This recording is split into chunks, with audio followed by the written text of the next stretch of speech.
Imagine you're standing at the edge of a river. On your side is the past.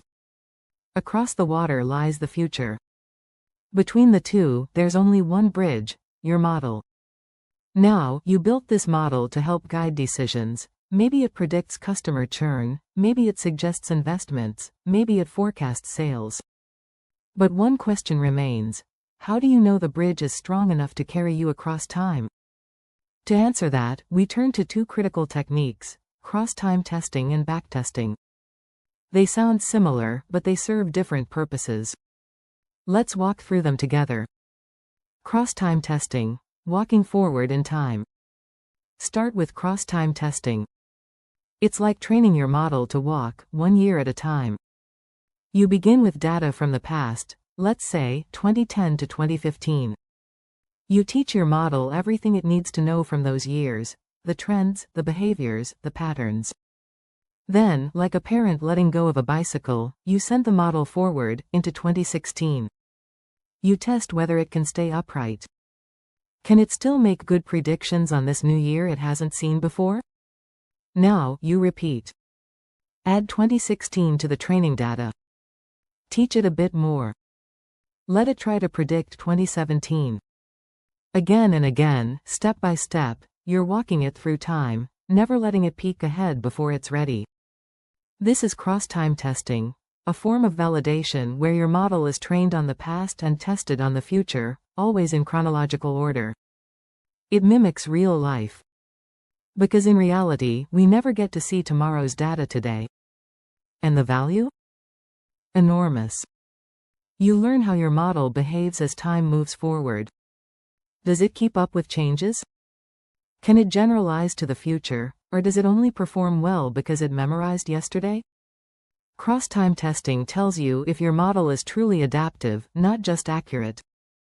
It's especially useful in time-sensitive domains like forecasting energy use, predicting market demand, or even anticipating customer behavior over seasons. Backtesting, replaying history. Now let's turn to backtesting.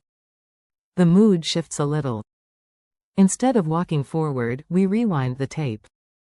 Backtesting is retrospective. It asks, if we had used this model back then, how would it have performed? Imagine you built a financial strategy, maybe a stock trading model. You wonder, would this strategy have made money if we ran it between 2010 and 2020? To find out, you simulate exactly that. You apply your model to historical data.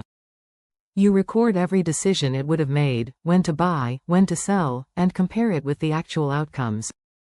You calculate profit and loss, risk metrics, return curves.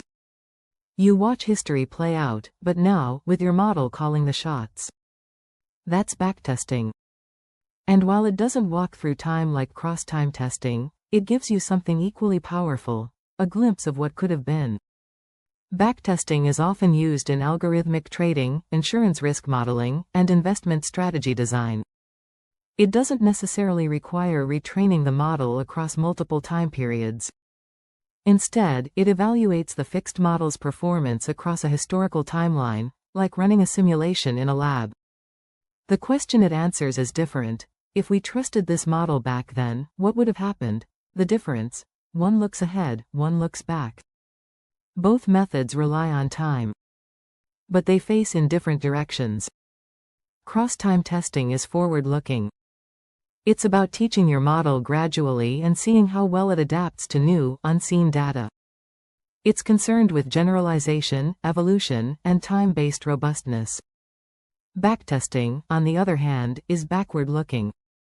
It takes a model or strategy as is and sees how well it would have performed historically.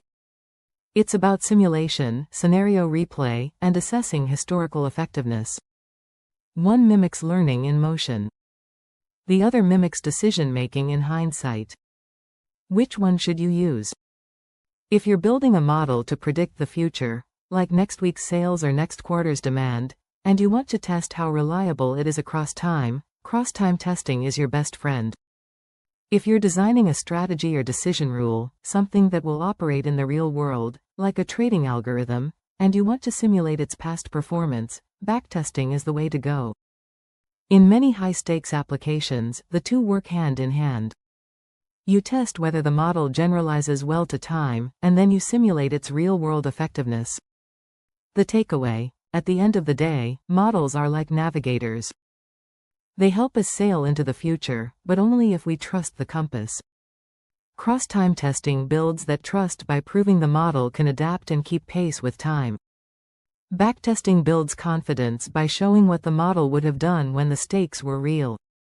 Together, they remind us, data science isn't just about accuracy.